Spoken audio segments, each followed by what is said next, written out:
Good morning, everyone, and welcome.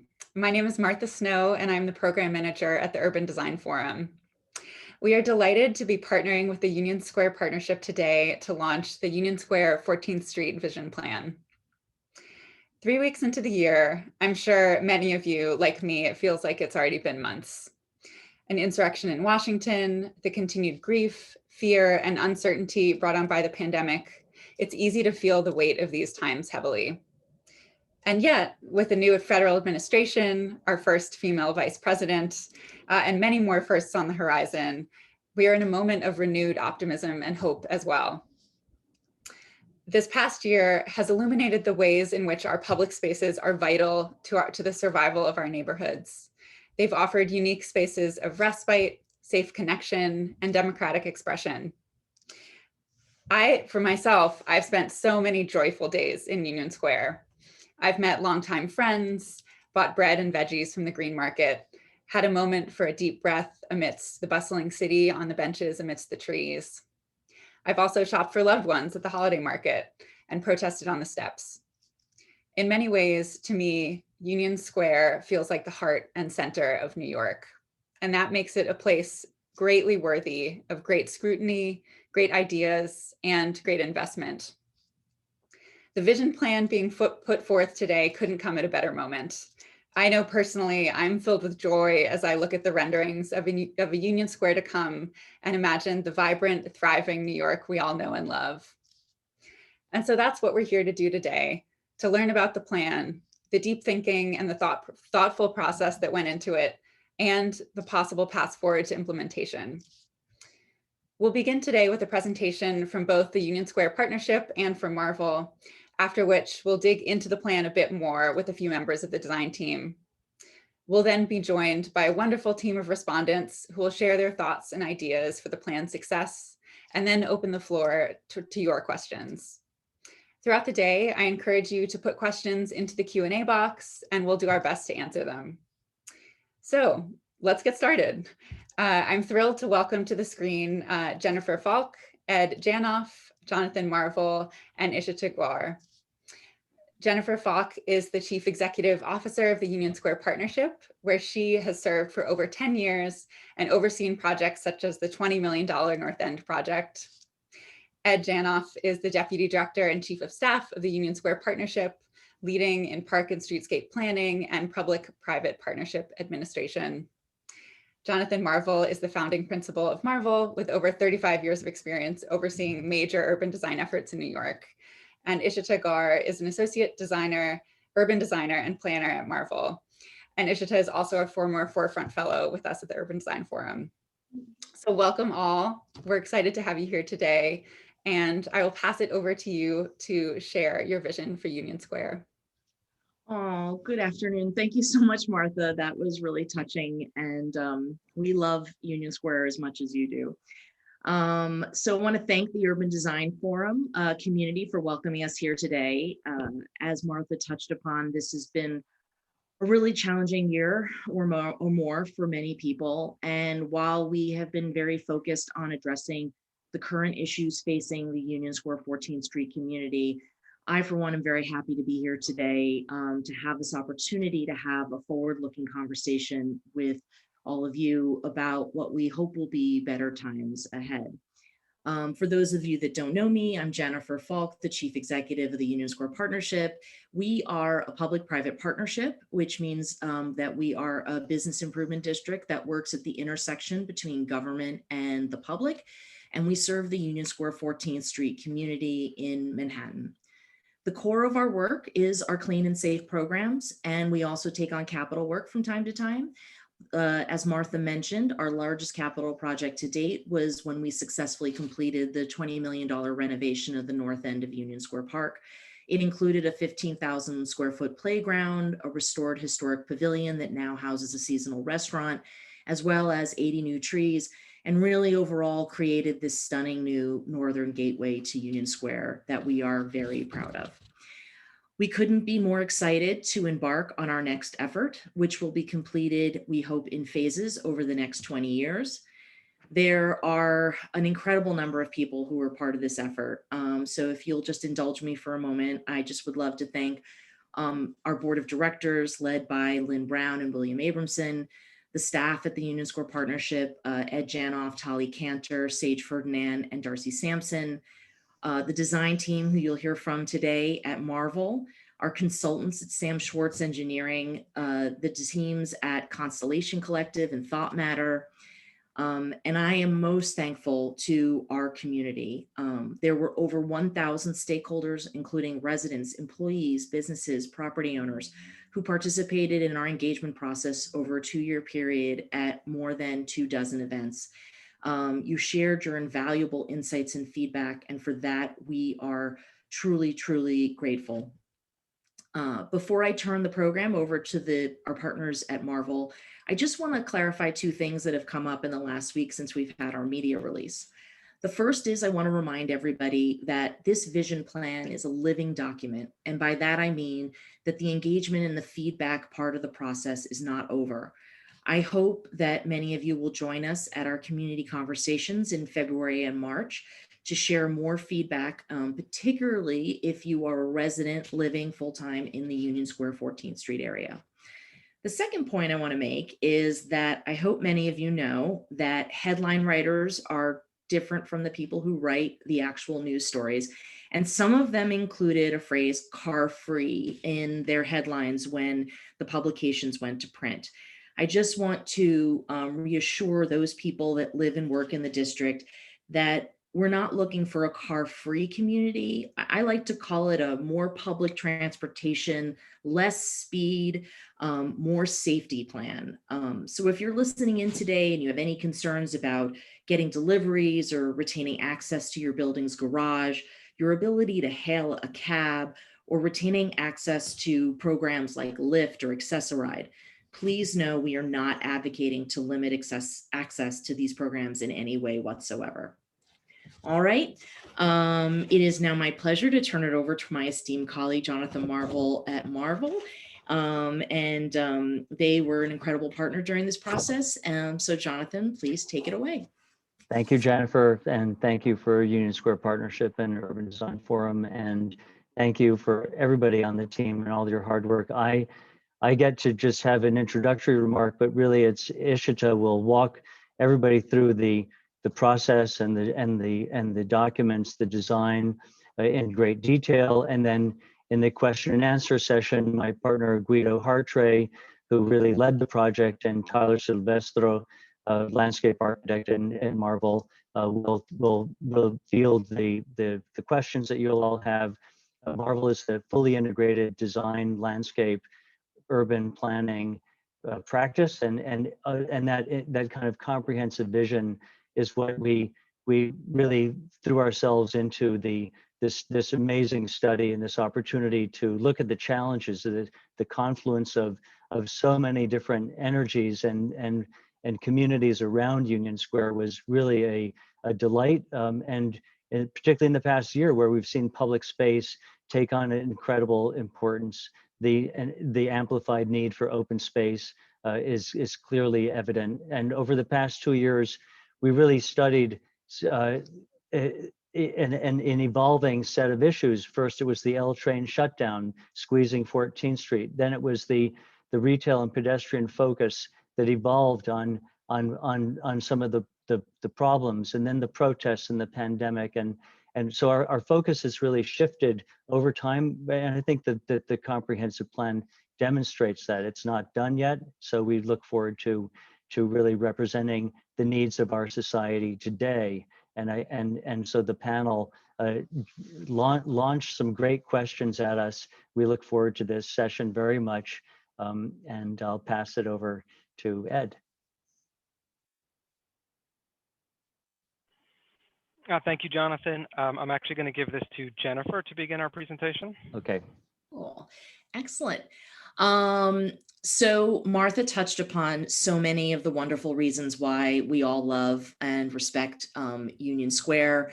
It is a place of public assembly. It is a place that we come to gather, for example, as we did post 9/11. It is also a place where many firsts have happened. The first Earth Day took place in Union Square back in the 1970s.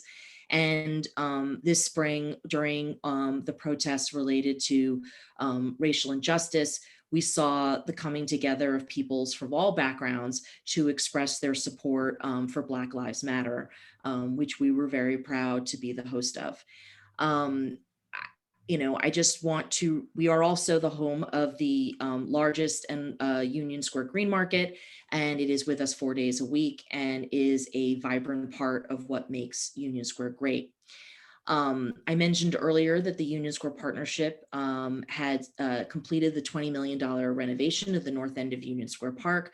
The thing I want to remind everyone is that the Union Square Partnership was founded in the 1970s. It was a time of fiscal crisis, and 3 leaders in the neighborhood came together to found our organization, and we embarked on an effort to launch our clean and safe programs, a marketing program for the neighborhood. We got involved in many of the fights and battles related to bringing new uses and development into the neighborhood. And we also, in a post 9/11 environment, advocated for the renovation of the north end of Union Square Park. And I think that, a question that'll probably come up a lot in people's minds are, how do you plan to fund this in an environment as challenging as the one that we're faced today? And I think the wonderful thing about public-private partnerships like the Union Square Partnership is that we are perfectly situated to shepherd projects along during times of fiscal crisis until the fiscal outlook of the city turns and we are able to get the capital funding. And then, we've got a couple of other tricks in our hat for funding projects as well, which you'll hear about a little later in our program. So we're proud to serve the neighborhood, and I'm going to turn it over to Ed and let him begin the presentation. Great. Thank you, Jennifer. And again, thank you, Jonathan, and to the forum and to everybody attending here today. We have a lot to get through, so I'm going to talk rather quickly. I will start by saying I don't think I need to orient anybody who's attending this presentation to Union Square. I'm confident you all know where it is, you know what it is. Every New Yorker's been here. People have, deep emotional attachments to this place, to the memories, to all the things that happen in Union Square. It is a really important heart space for this community and for the city at large. And I say that because a lot of what drove the thinking in this plan, along with the conversations with our community, was about not making any radical changes to Union Square, but really trying to have a lot of deference to the history and legacy of this space and trying to enhance what's already great about it. Just for everyone's edification, as Jen said, we are a business improvement district, a 501c3 organization. This map shows in the dark blue the boundaries of the business improvement district, and in the light blue boundaries of our sister local development corporation. Union Square Park being really the heart of this neighborhood and the namesake of the neighborhood, but we also service 14th Street from 1st Avenue to 6th Avenue, so this is really a neighborhood scale plan. Union Square Partnership, sort of pre-pandemic, was on a really great positive trajectory, looking at all-time highs or near all-time highs in foot traffic, in transit use, city bike use exploding.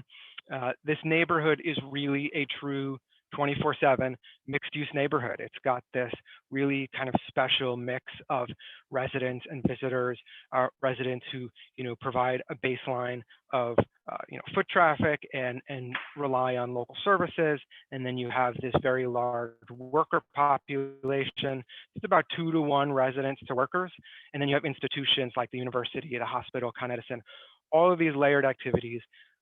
Tourists and visitors, people coming to do their grocery shopping, their green market shopping, all of that layers on here and makes Union Square feel like that real New Yorker's New York that we recognize. There's a lot of sort of good development on the way, or redevelopment, and you see, a Target is planning to move into the Food Emporium at Zeckendorf Towers here. The Tech Center development is slated to open on 14th Street later this year. An exciting restoration of the historic Tammany Hall on Union Square. So, private sector continuing to make a lot of investment and betting that Union Square is a great place to be. When we brought Marvel on, this was the scope of work for our district master planning effort, a really large community engagement component, a kind of a lightweight transportation analysis, a district master planning concept. We asked Marvel to identify some priority projects so that we can focus our efforts, streetscape plan for throughout the district, and we asked them to come up with some of the conceptual design renderings that you may have seen in our press release, and a kind of a lightweight implementation plan. The community engagement effort was the most robust engagement effort in the history of Union Square Partnership. In our 45 years, we had, as you can see here, over 20 different engagement events, 13 neighborhood pop-ups, really making an effort to talk to the community where they are on the ground, in the green market, at bus stops, next to train stations, in the lobbies of residential buildings and commercial buildings. We were really on the ground for close to a year, getting as much feedback as possible, and online surveys, big community forums. A lot of different feedback ideas emerged from all of these conversations. I don't need to go through all of these, but just to summarize, first and foremost, people were saying Union Square is wonderful. This is a great place, and how can we enhance that? And that's not shocking, but it's good to hear that. People said, how can we make it better or bigger or more attractive? And just generally speaking, how can we expand the benefits of the park outward to the neighborhood? Second, as Jonathan said, a lot of this was happening during conversations about the L train shutdown and a possible busway. And so there was a lot of talk about transportation, specifically mobility, how people are getting around the neighborhood. We heard a lot about the pedestrian environment being congested or dangerous intersections, or issues, friction around transit connections, crowding, delays in bus and subway interactions. We also heard a lot about the east side of the park in specific. A lot of work has been done on Union Square West and on 17th Street, the north and west sides of the park over the last few decades. But the east side, we heard, needs some attention. There are a lot of let's say inelegant interactions between buses and cyclists and vehicles. There's the park trash, there's narrow sidewalks, and overwhelmingly we heard that people really wanted us to take a look at the Triangle Park, which is at 14th Street and 4th Avenue. So some of the thinking that goes into the plan was also, on top of the community engagement, looking at the 14th Street busway and the DOT project to do a pedestrianization of Broadway. How do we take advantage of these city investments that are being made, and how do we create synergies between these projects? And how do we apply the Parks Without Borders principles to try to integrate the park experience more with the neighborhood? We articulated this vision plan, which you can see in the document, this narrative statement, talking about fostering an inclusive and dynamic space that is good for transit and walking, celebrating the diversity of this area and of New York in general, and making Union Square the most accessible space really in New York City. And that means access for people of all ages and abilities, whether you're 8 years old or 80 years old or in a wheelchair or pushing a stroller. So it means accessibility in the design sense, but it also means access to Union Square and to the things that are special about Union Square. Access to education, access to health, access to food, access to each other, access to New Yorkers and to New York. We articulated these plan goals, which if anyone who's been involved in streetscape or district master planning before, many of these goals are pretty common: increasing pedestrian space, open space, preserving historic character is very important here, community health, access and connectivity. But some of these are really specific to Union Square. One of our goals was really to promote the free expression character of Union Square and make sure that that nature is accommodated, both demonstrations and protests and performances and all the great activities that make Union Square such an organic place. which goes to sustaining that organic activity that gives it that really New York town square feel. And finally, another thing that fed into the design thinking was the narrative of the evolution of Union Square from its early creation in the 1830s, where it was this sort of gated oasis. It was really the north end of the city at that time. And then the park was master planned in the era of Olmsted and Vaux, the designers of Central Park, where they made it this gated oasis now with pathways, and there were statues added. And, you know, as the neighborhood grew up around Union Square Park, you know, so too did Union Square develop. It was master planned again in the Moses era in the 1930s, around, by which point you've seen the neighborhoods developed. You have clanging trolley cars around the square, the advent of the vehicle. Union Square really turns into something of a traffic circle at this time.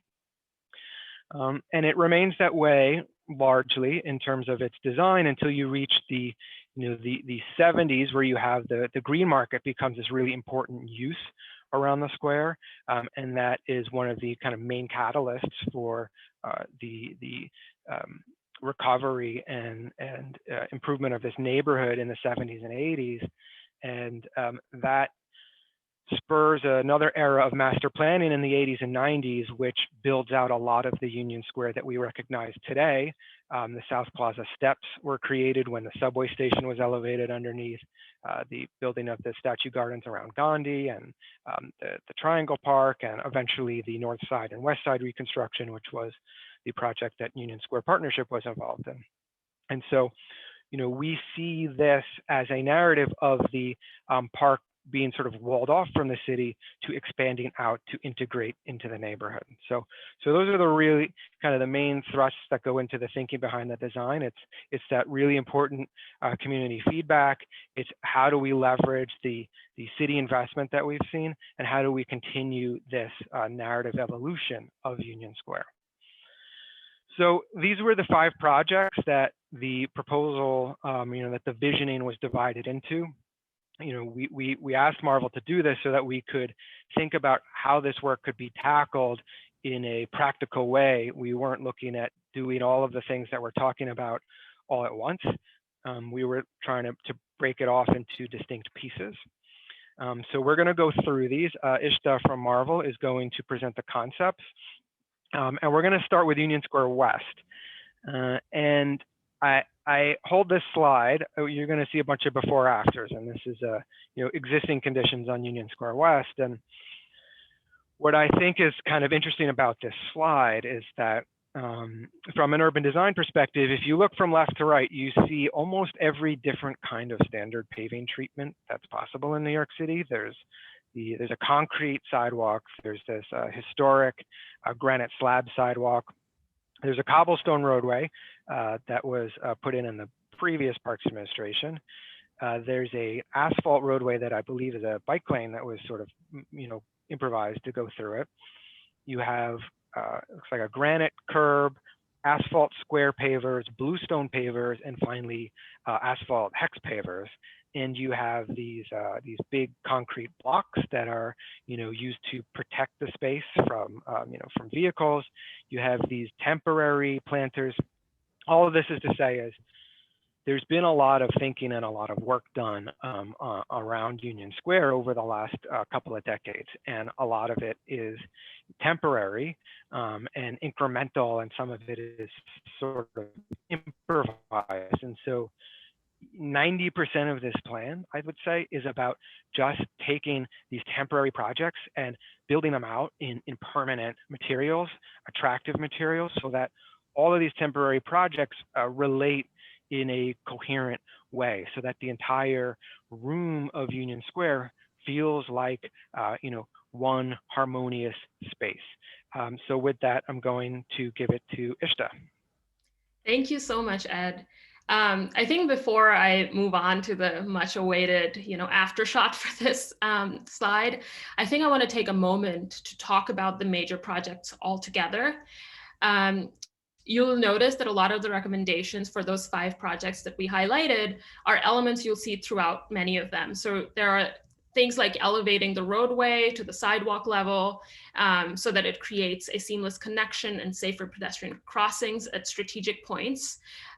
There are also combinations of custom planters and security bollards so that we've included this notion that there's an ensured pedestrian safety. We've also added new seating throughout to encourage the already like destination aspect. There are protected bike lanes and widened sidewalks. And we've strategically placed seating at the edges of these widened sidewalks so as to create a much more gradient of passive to active use throughout the sidewalk. Okay, we can go back, good. So in addition to what Ed just highlighted for the materiality and stuff, Union Square West came with its own challenge. We noticed that there were perceived barriers on the street, specifically between the storefronts and the green market, and then the support for the green market. So there was also an imbalance between the intense crowding that happened during green market days and the more open feeling on the off days. So our design, as you can see here, really stitches the park to the building facade with consistent paving and street furniture so that there is truly a unified experience for all users. Go to the next one. Doing this along the full length of Union Square West not only creates this wonderful plaza experience with more cafe seatings along the building, but it also allows for a variety of seating in the plaza areas. We are maintaining a shared street between 16th and 15th Street so that there is access to some cars, but we are raising the bed. Also included are new retractable awnings for the green market. Next. The next major project is the Broadway Gateway Plaza. And I'm pretty sure a lot of you are familiar with this one, but in 2010, DOT implemented a temporary plaza at this northwest corner of 17th Street and Union Square West. It included movable tables and chairs and granite bollards and planters. So our vision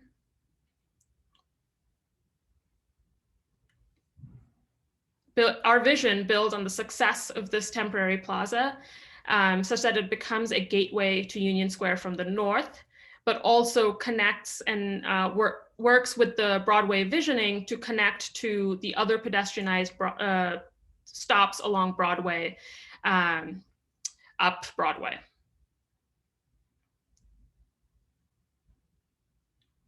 Our design also includes a balance of fixed and movable seatings and planters.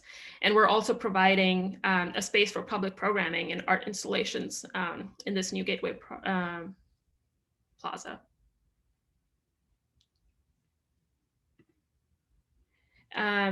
So the next 2 major projects that I want to talk about, which are the 14th Street Boulevard and the Triangle Park, they work together to really address the issues of congestion and chaos along the south end of Union Square Park, as you can clearly see in this image. You know, there's not much order there right now. Can you go to the next slide, Dan?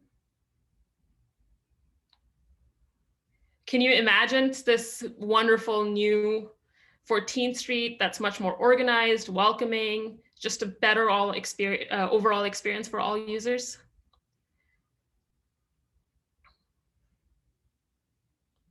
So as I just mentioned, you know, sidewalk congestion at 14th Street is a huge issue. Even though there have been these changes that have come with the added busway, such that there are more pedestrian-friendly areas and limited traffic on 14th Street, the highway-style demarcation on the roadway still leads to speeds that are still uncomfortable for pedestrian safety. Go to the next.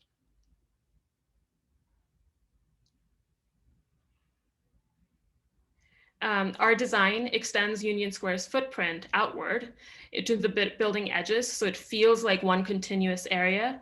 It widens the sidewalks to provide additional pedestrian space and raises the roadway to sidewalk level. All of these encourage street safety and much more safer connections between the north and the south part, and also provide more space for vendors. More organized, let me say that. And then implementing additional small scale interventions on 14th Street, east and west, as you saw on that plan. Extend the activity along the 14th Street corridor, and which leads us to the Triangle Plaza. Speaking of the Triangle Plaza, I think that we've all sort of forgotten about this space a little bit. It's been, even though the plaza itself is a physical and visual extension of the park, it is currently very much underutilized. It's this island that sits between 4th Avenue and the park, but there is no real way to cut through it. Go to the next slide, then. So our design creates this much more welcoming experience from 4th Avenue. We've extended the historic iconic radials of the park on 14th Street and on through Triangle Park, so that there are these connections you can walk through the Triangle Park for.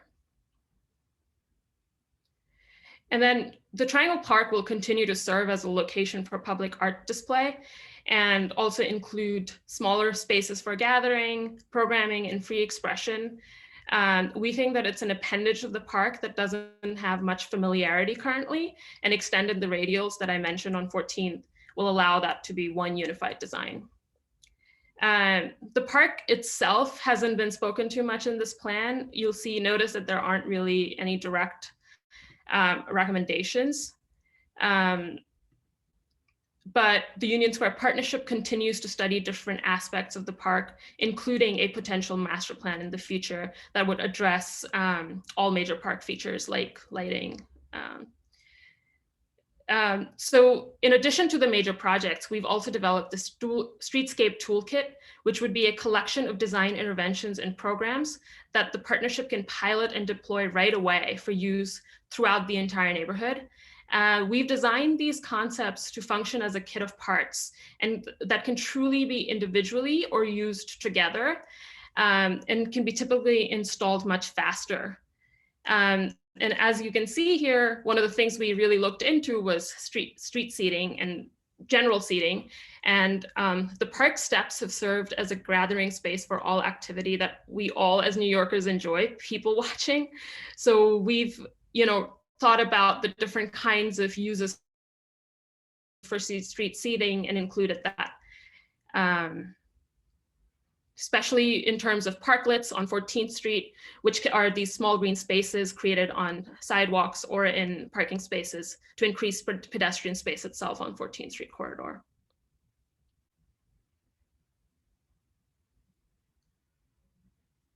We have also taken this opportunity to fold into New York City's Zero Waste Challenge. We're all familiar, the existing conditions throughout our city spills out trash on streets and sidewalks to the point that they interfere with walking, biking, shopping, recreation. So our proposal for the diversion recovery tracking system, which is a separate project shown here at the curbside lane on 14th Street, addresses those challenges, and it frees up the public realm truly for pedestrians use. And then lighting is also integral and integral part of this toolkit. And we've included that as an important part of it. We are also committed to expanding the public art program to engage the community and promote the work of aspiring artists in and around Union Square. As part of this, we identified 3 key elements: the Union Square West corridor, the Broadway Gateway Plaza, and Triangle Park. And then we have also designed a system that protects all pedestrian areas with a mixture of fixed and movable elements like bollards and planters to preserve access for service and emergency vehicles.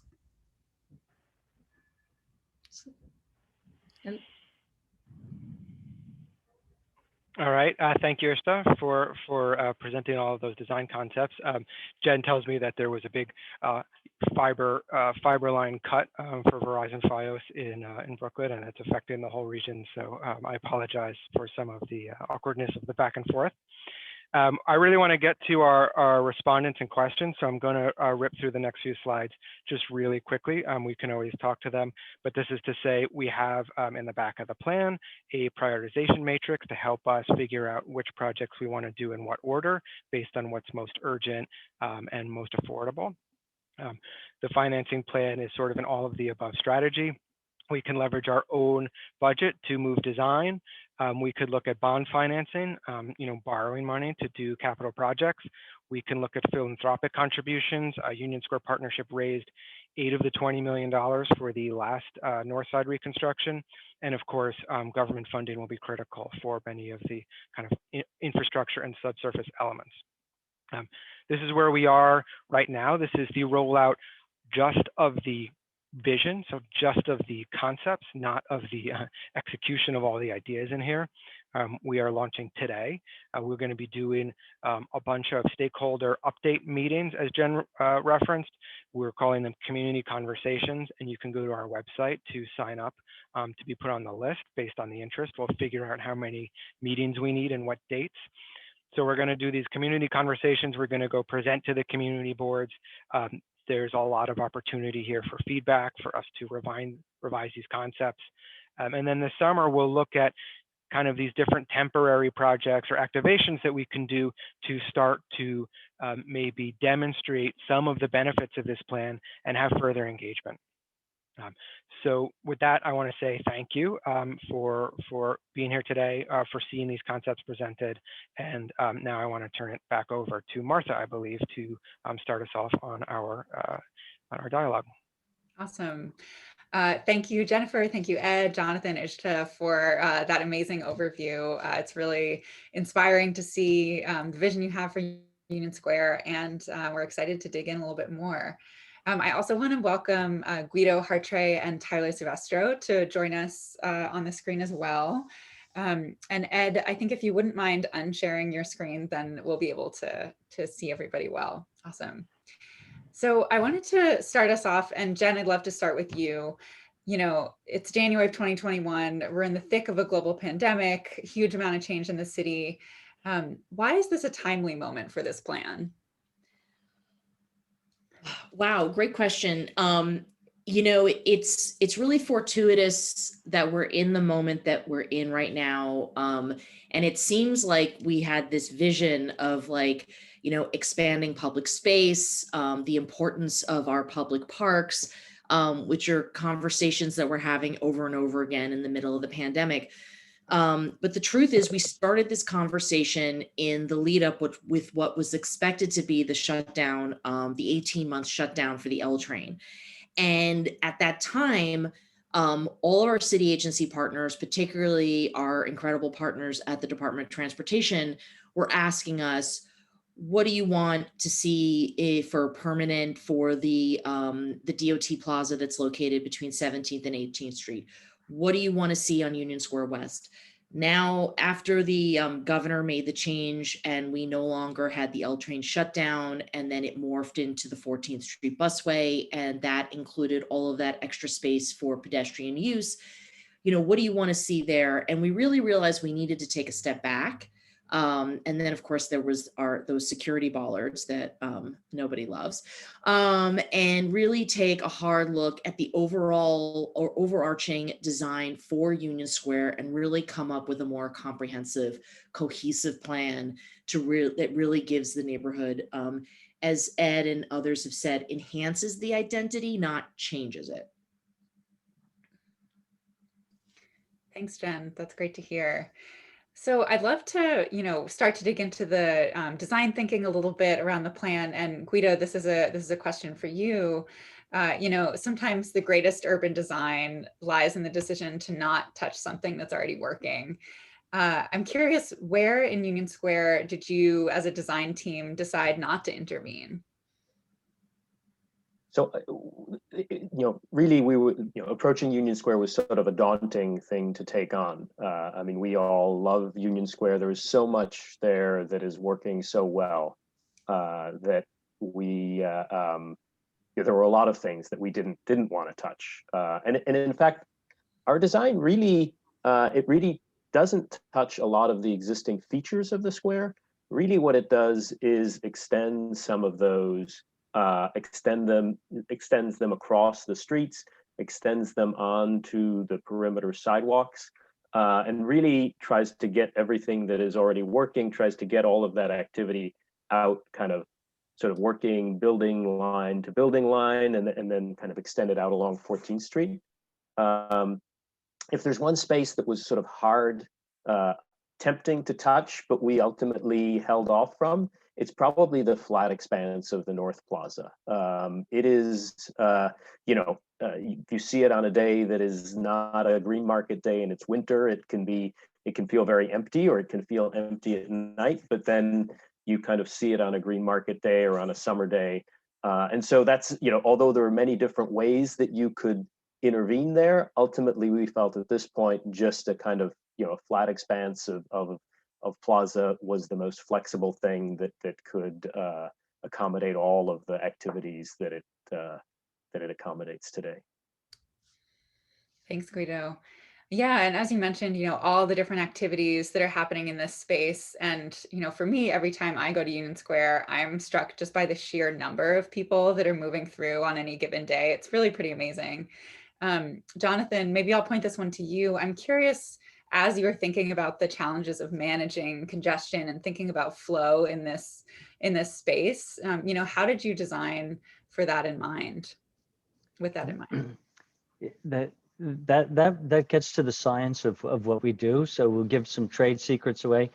Holly White started documenting pedestrian life back in the 60s with his Super 8 camera and Columbia University students. So we are inspired by that. We did some video documentation, Ariel, just to track pedestrian flow and see where people move, how they use the square, and how they use the circulation machines that exist there in kind of unwritten rules of people navigation and people watching, all happening at the same time.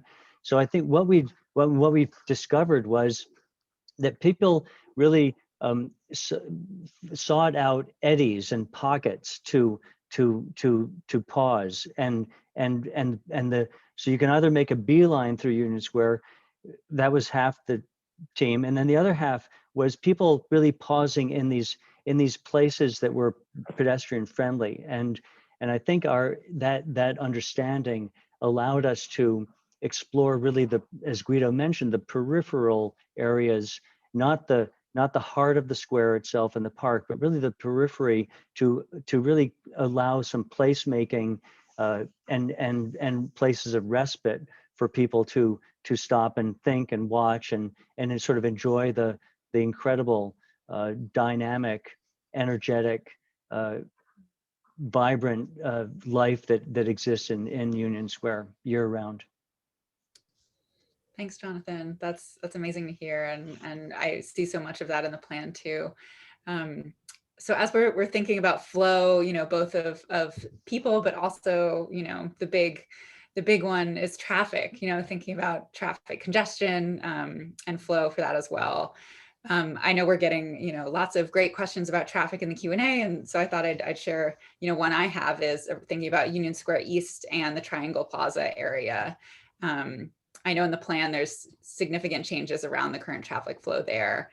How do you imagine, and this can be to you, Ed, how do you imagine traffic is going to work on Union Square East, and how do you think that'll appease some of your potential critics on the traffic flow in the area?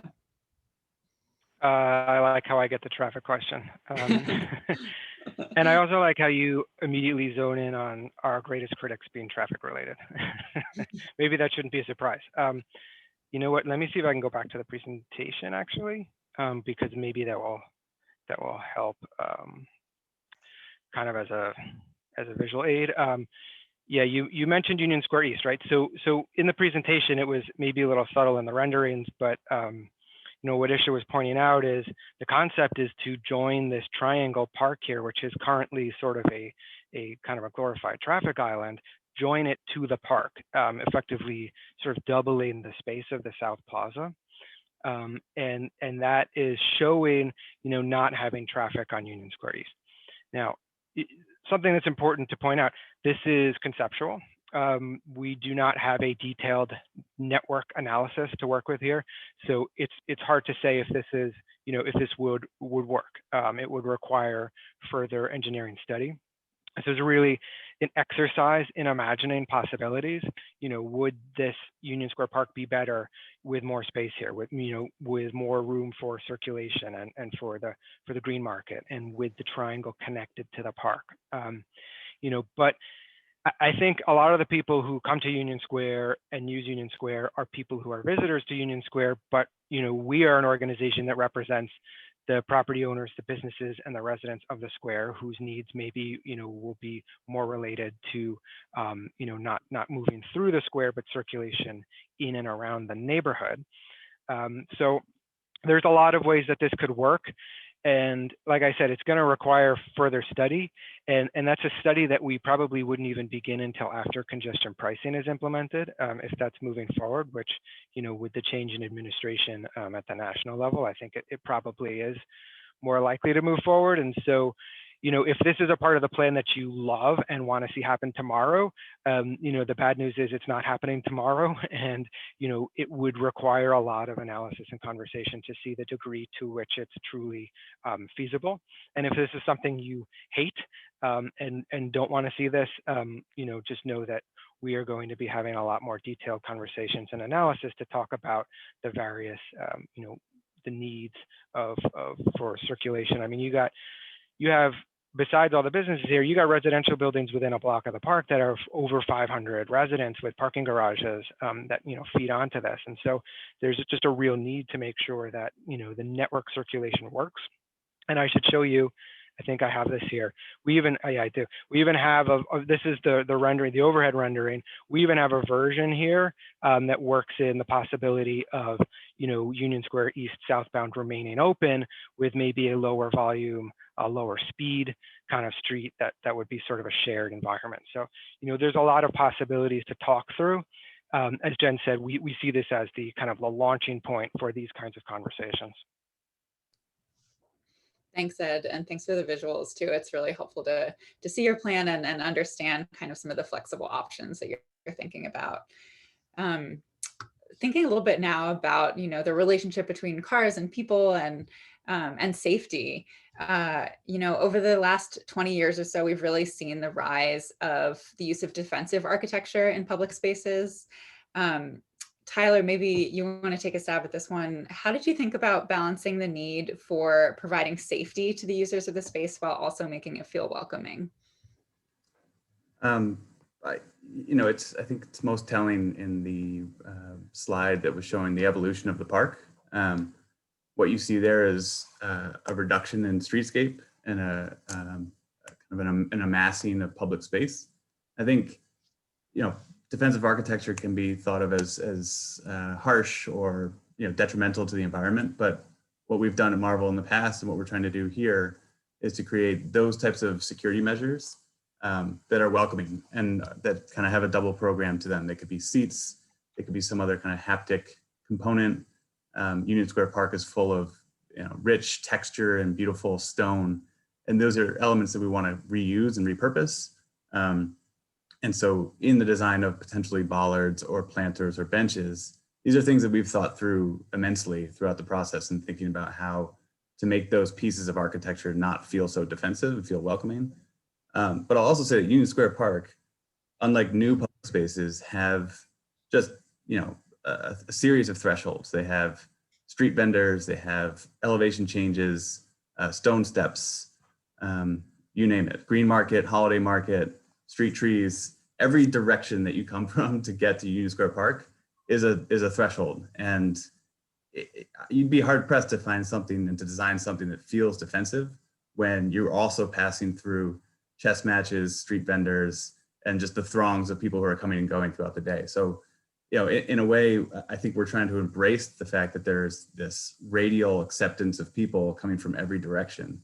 And in so doing, find a way to keep that true to what the park is and to the evolution of it over time. Thanks, Tyler. That's great. Awesome. So I know we're getting a lot of great questions through the Q&A already, and encouragement to keep asking. We're really thrilled to have almost 350 people joining us today. So we'll work to get to as many questions as we can today, but please keep asking them. And we'll be having our respondents join in just a minute, but wanted to throw one more at you, Ed, before we do. And this is a question for you about rezoning. So a lot of other neighborhoods are using, new development supported through a rezoning to help pay for public realm projects. Are you considering that here? Why do I get the easy ones that are these hard, controversial questions? I mean, short answer, no. It's sort of rezoning has been used as kind of a clever tool for funding some civic improvements. I know notably Grand Central Partnership did it with the recent East Midtown rezoning, where they basically, like, if developers were allowed to build bulkier buildings than they're normally allowed to, or taller, that they could fund, the Vanderbilt Plaza and some improvements to Grand Central Terminal that generated a lot of money for them. But I mean, you saw in the funding plan, what we're thinking we could use to fund all of these ideas over the next 10 or 20 years. Rezoning is not really one of them. I mean, we did actually think about it, but I don't think it's necessarily appropriate here for a lot of reasons. I mean, first, you're in the Union Square Special Purpose District, is the zoning around Union Square Park, which is this really kind of unique historic zoning to protect the character of the park and the neighborhood. This really, like I talked about, that special mixed use, that character of all of this area is really important to preserve. There's a lot of conversations going on about protecting, limiting height on 14th Street, protecting, the view corridors, sunlight. Certainly residents on the West Village and Lower East Side to the south do not want this to turn into a Midtown South. So we really did not look at it. Let's say you wouldn't be able to find a situation where rezoning would create a value capture that could fund civic improvements, because we don't really want to build bigger here. Thanks, Ed. Awesome. So I know we've got a ton more to get to, and I'm excited now to invite our 3 respondents to join us as well. So Margaret, Barbara, and Kei, feel free to join us over video. Margaret is a leader in urban design with experience at the New York City Department of Transportation, and most recently as a principal at Arup, leading the planning team. Margaret is also our president-elect of the board of the Urban Design Forum. So great to have you, Margaret. Barbara Wilks is a principal and founder of W Architecture and Landscape Architecture, and has been practicing in New York City for over 20 years. So looking forward to your perspective as well, Barbara. And Kei Hayashi is a partner at BJH Advisors and an expert in economic development financing and real estate development. So welcome all. Margaret, I think I'd like to start with you. As someone with significant experience in both the public and the private sector, and in particular, with experience through NYC DOT in the redevelopment of Times Square, I'm curious what creative partnerships, either with the city or otherwise, you would recommend cultivating to help move this plan forward. So that question is really at the core. I want to say, first of all, I'm thrilled to see many people that I've worked with for many, many years.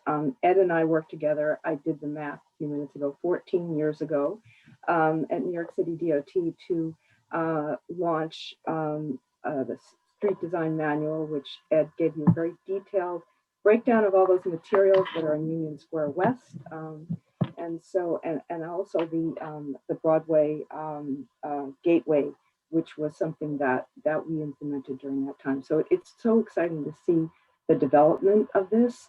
I will say that it's an incredibly challenging plan. It's a terrific sort of next step in terms of the corridor, which runs all the way from 59th Street down to Union Square, which has seen really major changes on Broadway. And I think that some of the lessons that I would think about bringing to this, there's some very experienced folks, including Jen and Ed, who have worked in these kinds of bid situations and public spaces for years. But one of the things that there were really two things that we did at Times Square, which might be useful to just remember. One is that what paid for a huge amount of Times Square was there was in the city capital budget a really kind of boring thing, which was a lot of money set aside to dig up the street to put in new sewer and water and power. And so once you're going to dig up the street, you can make lots of changes. So we utilized that money and made the design of that, or the redesign of that, kind of part of that. And of course, the city kicked in more money later. But I think that looking for pieces of the capital budget, and obviously this project is complex. There's lots of different pieces. It would have to be phased. I think capitalizing on the busway, which was a really fabulous opportunity to change 14th Street that probably when it was proposed, people really thought literally the earth would stop moving if you did that to 14th Street. So I think there's that. The other thing that that we did, which was it was really a safety project. It was never proposed as it was both a safety project and a Times Square and a way to get traffic moving, which went near and dear to everyone's hearts, all the drivers. So there may be another angle on this, which has to do with maybe there's something to do with green infrastructure, climate change, reducing pollutants on 14th Street. Maybe I think there will be a focus coming up in this new administration, as we've seen already. And I think also there digital networks, infrastructure, the opportunities to provide and expand Wi-Fi, access to EVs, AVs, all of that new technology stuff. So there may be in those things which are coming down the pike, and of course freight deliveries, which Jen mentioned. How do you accommodate the Amazon boxes that are literally, don't get me started, all over the street? So all of those things are issues that people will want to solve and trash. So how do you make those the focus so that this doesn't seem like a, let's boost up the real estate values, but really something that serves the city in the long term. Thank you, Margaret. I'm going to turn now to you, Barbara, and your work, centers on the relationship between people, nature, and the city, an intersection that seems, really deeply central to a place like Union Square. In the same way we've seen, many cities exploring going car-free, we're now also seeing this new movement towards, increasing biodiversity and creative new ecosystems within our cities. Where do you see the opportunity to advance this kind of work in the plan? Well, I think that's very important, as actually Margaret even just alluded to. Climate changes and public health, are very related. And I think we have a real opportunity here to make a stronger commitment to adequate space for the natural environment, and especially trees. I was really impressed looking, as you all showed the history of the park, how with the subway changes, they actually elevated the whole park to allow for adequate soil for trees to grow, which was a major undertaking, but yet it's given us the park that we enjoy today. So as it was also noted in the report that these trees are nearing the end of their lifespan. And I worry that we're not being bold enough and taking impressive measures to allow for the next generation of trees to develop. With 33% of the additional space, which is great, given for pedestrians, how much of that additional is green? And also the history of the first Earth Day. I mean, what a wonderful kind of history for this place. that was celebrated here, how can we reinforce that message? Use that, as Margaret said, to leverage that, for funding to really make 14th Street a boulevard of the future, to make Union Square a plaza of the, park for the future. I think there's, as Ed said, let's imagine the possibilities of what, how this is the chance to do that. So. Thank you, Barbara. Kei, I'm going to turn to you finally before we, open it up into some audience Q&A. We've got a lot of great questions coming in, so we can dive deep into as many as possible. Kei, you have, extensive experience in real estate development, economic development, both in the public and the private sector. And, we know there are real challenges and opportunities ahead, likely an tough upcoming city budget and an economic recession, but we also have a new federal administration and a new mayor coming in soon. How would you make the case for funding this project? Well, I think as alluded to in the funding page in the vision plan, I think this is going to be truly a public-private partnership. As Margaret indicated, working with the various agencies and using opportunities to improve infrastructure that may need upgrading, like the sewers, like the parks, working with your private landowners there to enhance their economic development assets. I think they're going to be highly interested in the plan. I think the challenge on funding is really, what is the vehicle? What is the coordinated entity that will implement all aspects of the plan so that it has, that cohesiveness and that integrity.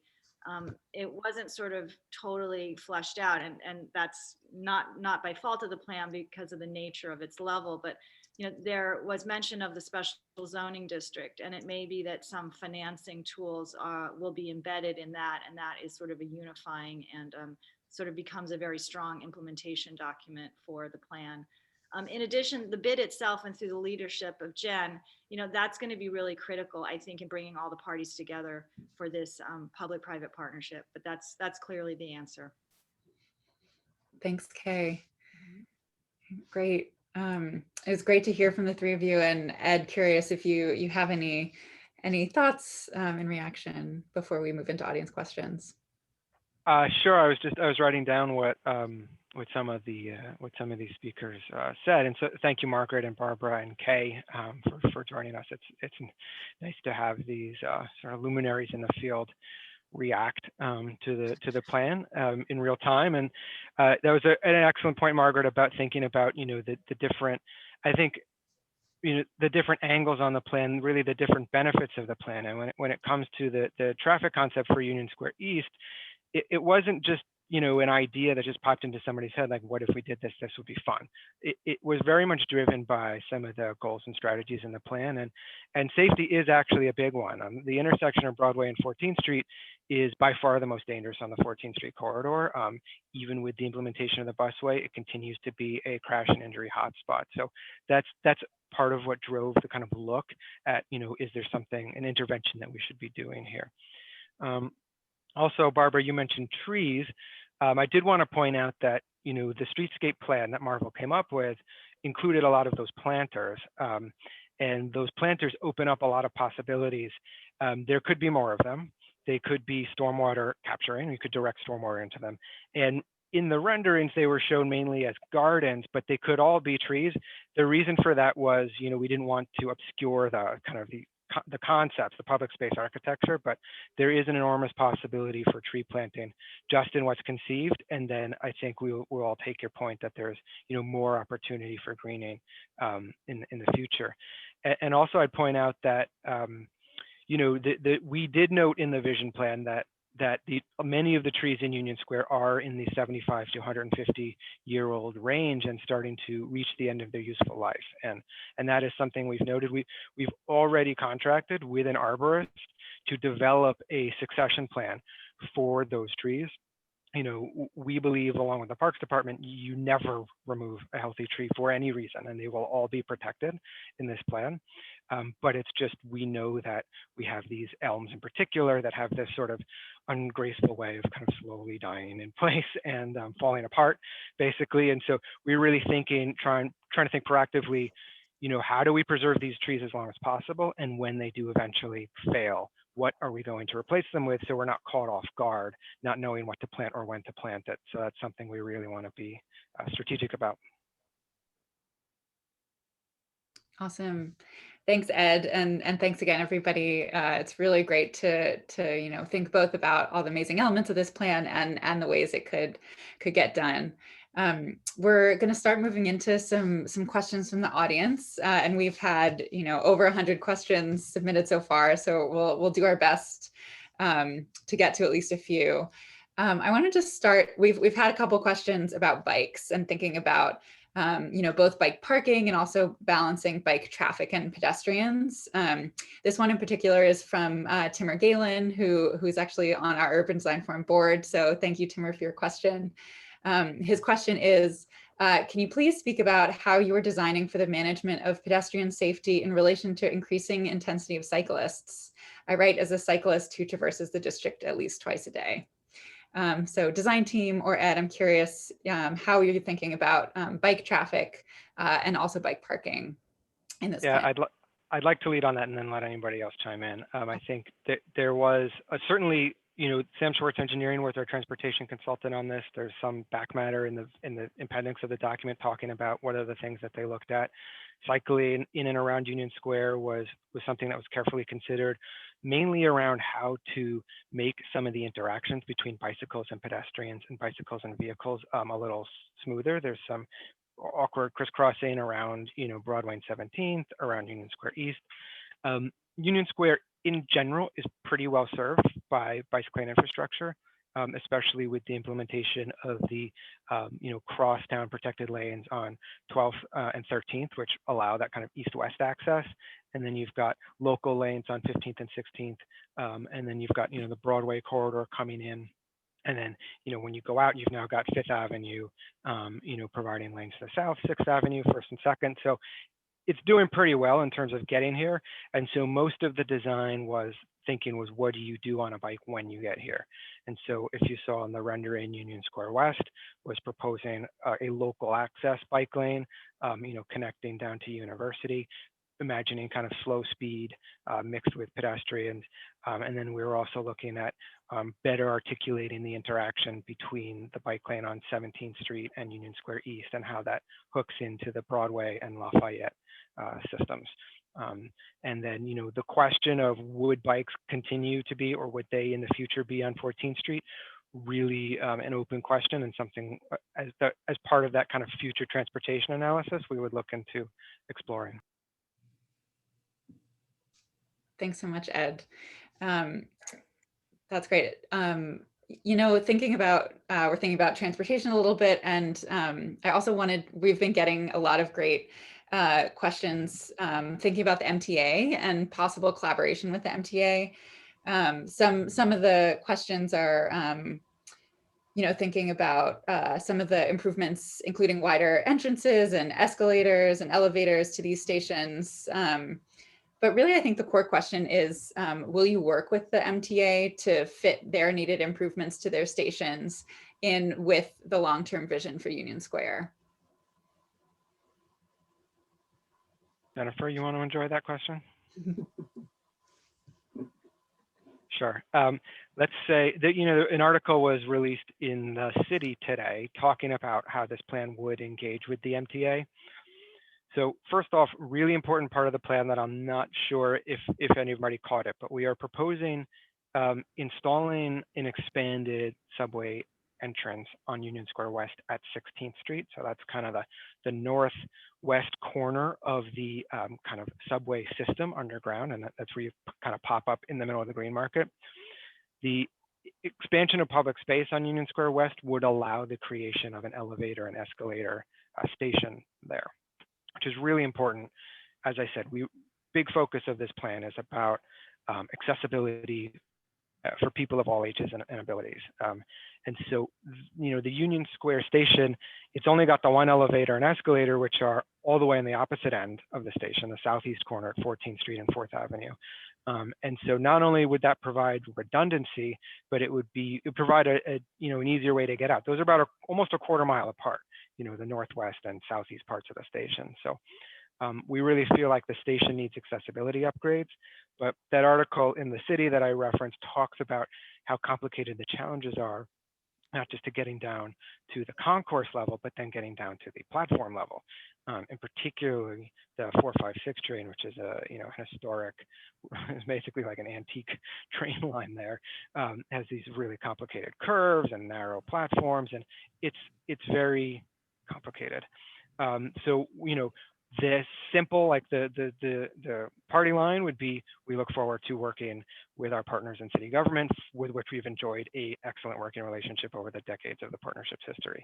But the reality is that there's going to be a lot of details to work out.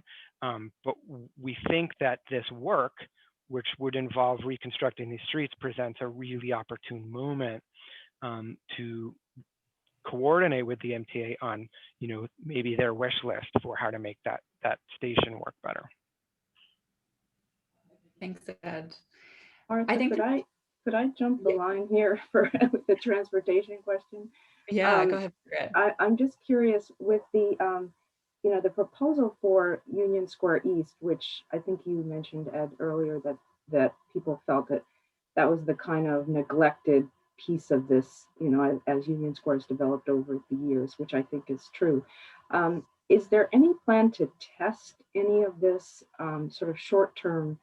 Obviously, the long-term, implementation is quite complex, but to work with DOT to test traffic diversions or changes in traffic patterns to actually implement this in a sort of pilot stage? Absolutely. I don't think anything of that scale would be done without a pilot stage. I think DOT over the last 10 years has proven that is sort of the default way now of doing traffic changes, as you kind of design them incrementally with temporary materials. So, right. If we were going to make any changes to Union Square East, it would most certainly be of that nature. Right. Thanks, Margaret. And yeah, welcoming, our respondents to chime in at any point too. We're excited to have you.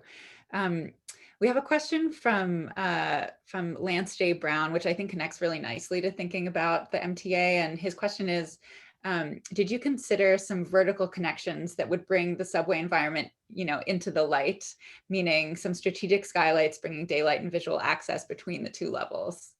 I'd love to hear either from the design team, if you were thinking about that relationship, or anyone else who would love to answer. I will say that at the very, very early stages of this process, we hosted, and this was actually even before we contracted with our partners at Marvel and Sam Schwartz Engineering, we held a roundtable discussion. We invited some experts on transportation, as well as the experts in ADA accessibility from the Transit Center, to have a really in-depth conversation. And we sent the results of the roundtable to the MTA. And what we found from the discussion was that there were so many improvements that could be made with wayfinding is terrible within the subway station. Fixing the signage would be, a very relative to fixing, say, the curve in the platform at the 456 would be a very easy task to take on. Fixing the lighting patterns to incorporate more directional lighting. These are the types of things and that we were actually discussing with the MTA during the implementation of the busway / before the pandemic started. So as soon as things have returned to some level of normalcy, we're going to resume that conversation. But there are many things that could be done, I would say, holistically to the subway station that are relatively low cost initiatives that could really improve the user experience within the system. And people did mention, whether you could add daylighting by maybe putting a skylight. I think that's a little, that's maybe the next. I think we've bitten off more than we can chew with this plan itself. So we'll probably tackle that. Let the next, generation tackle that. Thanks, Jennifer. Anyone else want to chime in? I might just mention that I think Margaret's point earlier about how the Times Square reconstruction was kind of catalyzed by infrastructural costs and infrastructural changes, like big scale construction efforts. The park itself, and this is something we heard a lot, and I saw a couple questions related to this. The interior of the park has its challenges, mostly in regards to drainage. So there is efforts that need to be undertaken there, and I think between that and what Barbara mentioned with aging mature trees, I think there's a new vision to be had for that part of the park, and it's something we didn't tackle because it's so central to the way that people engage in the park, and it's so successful in our opinions right now, the way people engage with it. But it's definitely a challenge on the horizon. So I wouldn't rule it out completely, Lance. I do think, exposing daylight into train stations is the new biggest thing in New York City. I hope it keeps happening. So, I think it's something to keep in mind and to keep discussing as this park advances.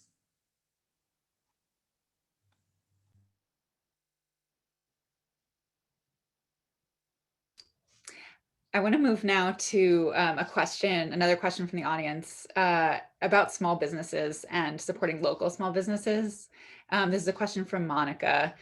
She says, we've lost so many beloved local businesses, particularly during this time of COVID. Have you considered how to move forward to retain and return the spirit and essence of New York City to New York City via local artisans, restaurateurs, and others in the neighborhood?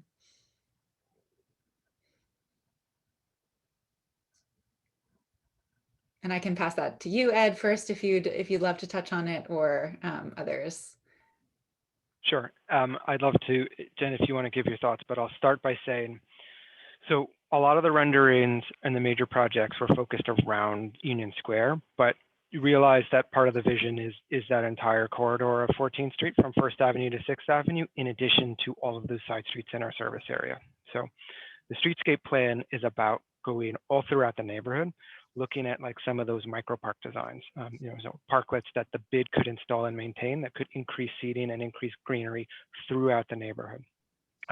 In addition, we've got initiatives in there that are focused on trying to provide more small scale active ground floor retail throughout the neighborhood, not just adjacent to the square, but all throughout, things like the restaurants, the beloved food scene of Union Square, having outdoor seating, having engaging active retail. There's a complicated sort of tapestry of ways that we would go about that. It's not necessarily a design project. It's more about a long-term goal for us. But Jen mentioned at the beginning that this vision plan isn't the only thing we're doing, right? So, and it's big, this is big for us, but we released in the fall a plan called USQ Next that you can see on our website. That is our strategic recovery plan for the neighborhood, because while it is fun for us to be thinking about how this neighborhood could be reimagined in 10 or 20 years, the reality today is still very, very difficult, especially for small businesses and for residents in the neighborhood. So we have a lot of other things that are going on outside of this vision plan that are focused on, how we can support small business. Thanks, Ed. From a Go Just ahead. to throw in kind of one note on that from a design side, we were, even just kind of extending the park spaces, extending these spaces out to the line of the storefront. That's, one of the things that we saw as critical as really kind of making all of the businesses that front the square really participate in that activity. And then, as Ed was saying, kind of up and down, across 14th Street, one of the things that we said was, wouldn't it be great if we could have, restaurant seating in the parking lane, which when we said it at the start of this plan seemed like a radical idea. Now it's happened. So, I think as we kind of take advantage of that, take advantage of, some of the things that the crisis has kind of pushed us to kind of open up possibilities that we didn't think were there before. I think that's something that the plan is really, it's already set up to embrace. And that, I think, is one of the things that we can do that really can get, I think one of the things that we felt in the outreach was that, Union Square being something that still had that kind of the neighborhood feel that is, that it's a kind of, it's a neighborhood for the residents, but it's also, that kind of local character is also what makes it a great place to visit from anywhere in the city. So so we want to make sure that the amenities that we're providing are really there in a way that they can kind of stimulate that kind of activity and create more opportunities for it. Thanks, Guido. Yeah, and Kei, I'm curious your perspective too, from an economic development standpoint, how can, do you have advice or thoughts on the ways that this plan can really, bolster sustainable economic development in the neighborhood and support, both the larger chains, but also small businesses, vendors, et cetera? Well, I mean, there's just a lot more space, I think, for activation, in a way that maybe can be curated by the Union Square partnership. I think, the green market works well on the days that it's there, but, I think the plan is a call for more activity, and there's definitely more space for it.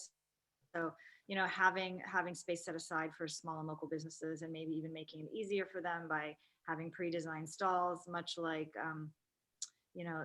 I think was done during COVID. There were sort of these pre-designed packages for the outdoor extensions, things like that to support those communities. COVID has been really hard on the small business community, but in other ways, it's an opportunity for certain environments to invite the small business community back in to participate. Martha, there were a number of questions I saw in that in the online chat about vendors and people being upset with, the sort of number and types of vendors around the square. And I'll just, I think this is obviously something to think about. I'll throw out from the Times Square experience of working with Tim Tompkins and the Times Square Alliance, the sort of unanticipated consequences of design, things the characters in Times Square and having to deal with that, sort of providing this lovely plaza area and then having these characters show up and turn out to be a sort of blight on the public use. So I don't know if it's related in some ways to what we were just talking about, but I'm just curious if because that doesn't appear very much in the renderings, which look really great, but the reality of that is perhaps different. So just a question of how you're thinking about that going forward. No, we definitely spent a lot of time. I think first and foremost, the conversation centered around the idea of protecting the diversity of uses within the square and not alienating any one use. But this really is a larger conversation we've been having at, as high up as the Bid Managers Association and with other key stakeholder partners that deal with brick and mortar businesses, is that the proliferation of vendors in an environment where they're not cited, it causes a lot of problems. There's a bill at the city council right now that will most likely pass this week to increase the number of vendors that are allowed to vend within the city of New York.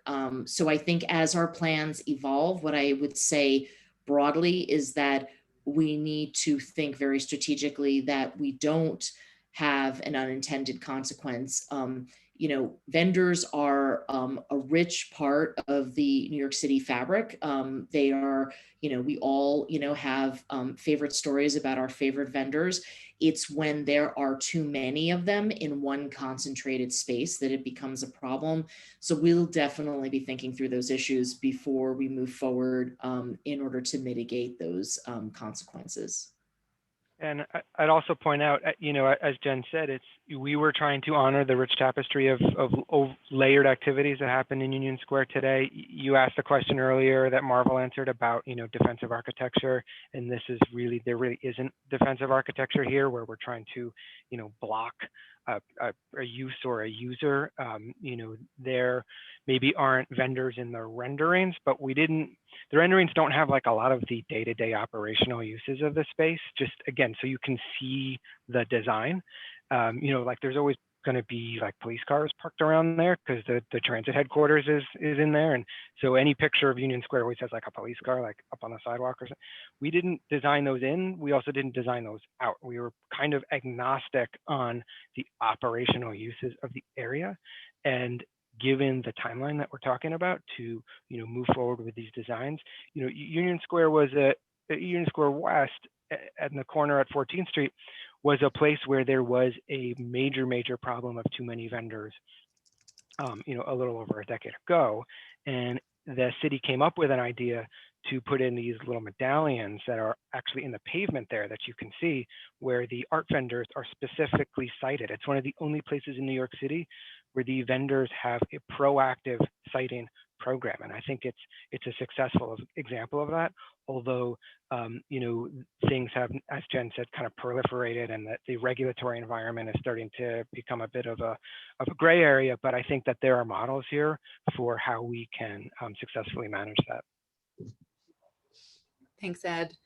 I know we just have a few minutes left, and thank you, audience, again for all your amazing questions. I know we only got to a small handful, but wanted to end us on kind of a positive and hopeful note. And this is a question from the audience, thinking really about public art. Many parks across our great city have conservancies who are invested in curating the public activities, specifically public art, notably in Madison Square Park Conservancy. So her question is, and I have an additional question to add too, is there any entity at Union Square who advocates for the arts? And then what I'd add is, what's the opportunity here to tell the story of the character of the neighborhood through public art? And I'd love to, and Barbara too, I'd love your perspective, as a designer who integrates, thinks about integrating this type of thing. Maybe Barbara first from you, and then from anyone else on the team.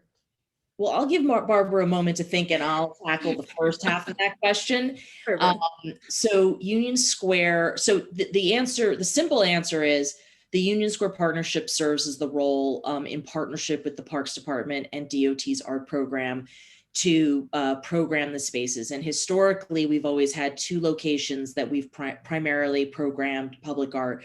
The first is the DOT Plaza at 17th Street and Broadway, and then the other is the Triangle Park. And those two spaces would continue to serve as opportunities to showcase public art. The way it's worked in the past is that we have basically relied on the generosity of our partners, particularly foundations and galleries. When we were blessed to have Chihuly's Rose Tower a year or two ago, it was tied to the show that it was at the Bronx Botanical Garden. They had a piece that they wanted to showcase to advertise the show up in the Bronx, and they gifted us that piece for a year, and we were very blessed to have it. The same was with Lionel Smith's South African artist who brought us Morphus. He actually was bringing the piece to install in Massachusetts and needed a place to park it for a year. So they reached out to us and they parked it in Union Square, which we were like, wow, this is amazing. We would love to have a more formal program to showcase public art, but we've definitely been able to, so far, knock on wood, attract some pretty high profile installations. I know we're running out of time. I mean, I guess I believe from a design point of view, artists don't really need our help. They come up with some great ideas. And in fact, I think that's part of the magic of the overlay of art things in public spaces, is that you get that, a different way of seeing. So yeah, no desire here to, control that in any way. Thanks, Barbara, and thanks again, everybody, for all your thoughts and perspectives on this amazing vision plan. I want to thank all of our presenters, our respondents, and our guests again for joining us today. To learn more about the plan, you can visit Union Square Partnership's website at unionsquare.org, unionsquarenyc.org/vision. And really, again, just appreciate all of your time in sharing all the hard work you've put into this. Thank you so much. Yeah, we have a few great events coming up at the Urban Design Forum, including the release of our Cooperative Works report from our Forefront Fellowship on February 16th, and a new installment of our Power After the Pandemic series in conversation with Maurice Jones from LISC and Brandy McHale from City Foundation on February 18th. And also, if you know someone who might be interested in this conversation today, we'll be posting the recording on both the Urban Design Forum and the Union Square Partnership's websites. So this isn't the end. You can share it widely. You can continue the conversation, as Ed and Jen mentioned, in the community conversations coming forward. And of course, if you have projects or ideas or plans you'd like to discuss with Urban Design Forum, please feel free to reach out to me. We're happy to continue hosting these types of conversations. Thank you again all, and have a great afternoon.